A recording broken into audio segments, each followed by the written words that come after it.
जय जगन्नाथ नमस्कार। आज आम तैयारी करबा पुरी श्रीमंदिर प्रसिद्ध छपन भोगर स्वादिष्ट महुरा।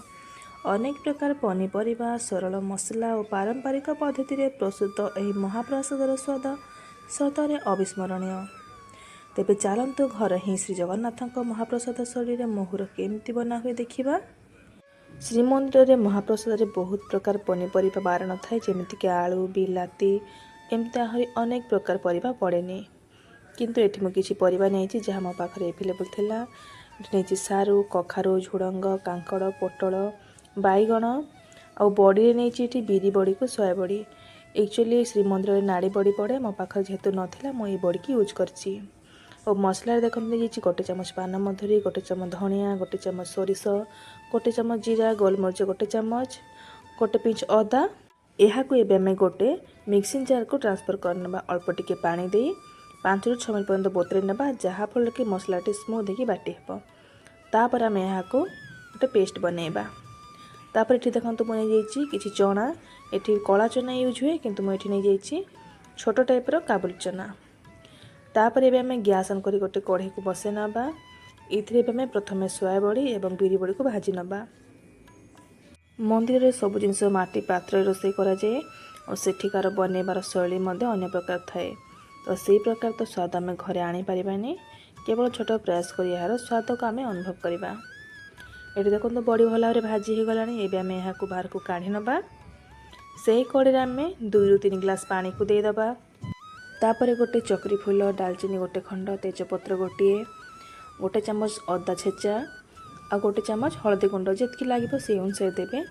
तापर पानी को फुटे नबा। पानी भल भाव फुटी आसला आम जो काटी रखी परिबा ताको ऐड करदबा। श्रीमंदिर तो सब जिन एकाथरक ऐड कर दि जाए और से खड़िका कि डंकी कौन जिन लगा जाए, सेमती कवर करके फुटा जाए और कौन छुंक दि जाए कि मसला कषिकी रोषे कर जाए। ये देखो परिवा ऐड कर सारापर ये स्वाद अनुसार लुण को देदबा और चना को ऐड करदबा। गोटे तापर गोटे चामच देसी घी और जो बाटी रखी मसला ताको ऐड करदबा। मग टी फुटी गला सब जिन कवर करके गैस फ्लेम को लो रु मीडियम रखिकी आम यहाँ को 20 ରୁ 25 मिनट पर्यंत कुक करवा, जहाँफल कि परिवा गुड़ाक परफेक्टली सिझी पार।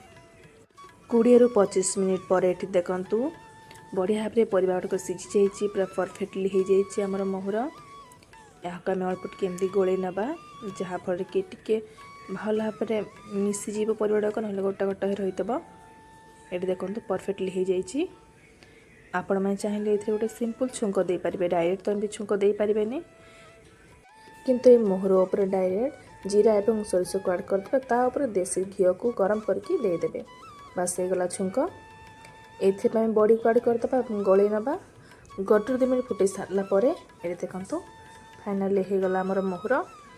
ये आम कि कोरा नड़िया और गोटे चामच गुड़ को देदबा और गैस फ्लेम को अफ करना। ये देखो बहुत सहजरे कम समय आम महुर रेडी हो गला घर स्टाइल रे।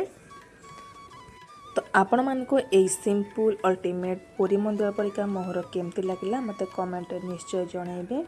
आउ जदि मो रेसिपीटी भल लगी थे ताहले मो चैनल को लाइक सब्सक्राइब कर देबे। रहिली सांग माने देखा बा गोटे नुआ रेसिपी सहित नुआ वीडियो रे। धन्यवाद।